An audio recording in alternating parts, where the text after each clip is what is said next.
Marahil nakilala natin ang bayan ng Mulanay, Quezon noong 1996 dahil sa pelikulang Mulanay, sa Pusod ng Paraiso.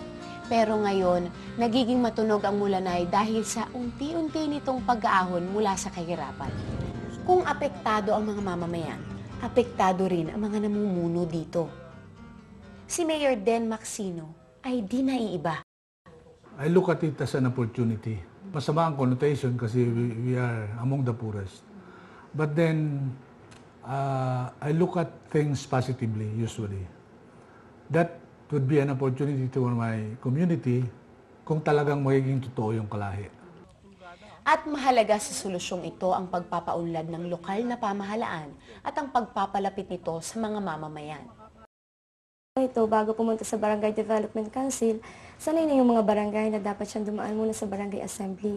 So, kung baga nagkakaroon muna ng assessment sa barangay, ano yung kailangan ng mga tao bago mag-come up ng project.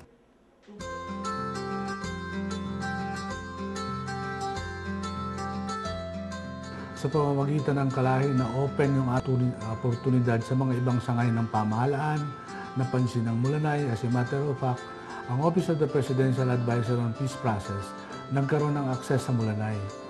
Na nung magkaroon kami ng pagkakataon dun sa opisinang yon, sila yung tumulong sa amin para kami ngayon magkaroon ng isang municipal port.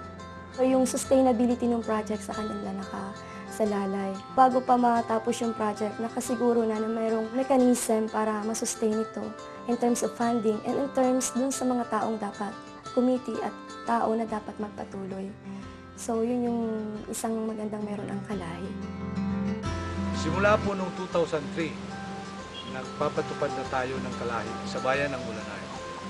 2003 to 2006, tumanggap ang bayan ng Mulanay ng 25 million. Yung 25 million na yun, naging 49 million pagkalipas ng 3 taon sa pamamagitan ng napakaraming projects kasama ang mga iniambag ng mga volunteers, kasama ang donasyon ng mga private individuals, kasama ang bigay ng barangay at ng bayan.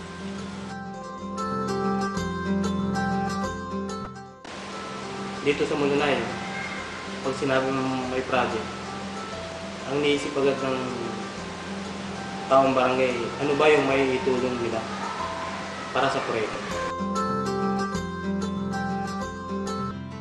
Mula sa mga matatayog na kabundukan, mga sakahan sa kapatagan, mga pamayanan sa tabing dagat, sinisikap abutin ng Kalahi Seeds ang mga pinakanangangailangan ng tulong na labanan ang kahirapan. Ang ipaliwanag ang sistema ng kalahi ay nagkaroon din ng pagkamangha ang aming taga-barangay. Dahil yun pala sa lahat ng mga programa na idadaan o gagawin sa barangay, yun pala sila'y kakakila. Yung transparency, napakahalaga nun eh.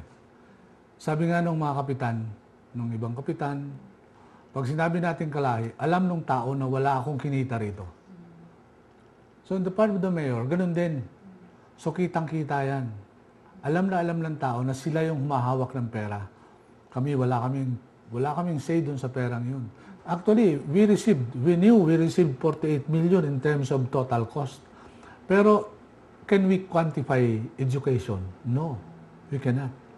Yun, pagpapahalaga nila sa sarili that they were empowered to be part of the system, to be part of the government in implementing the project.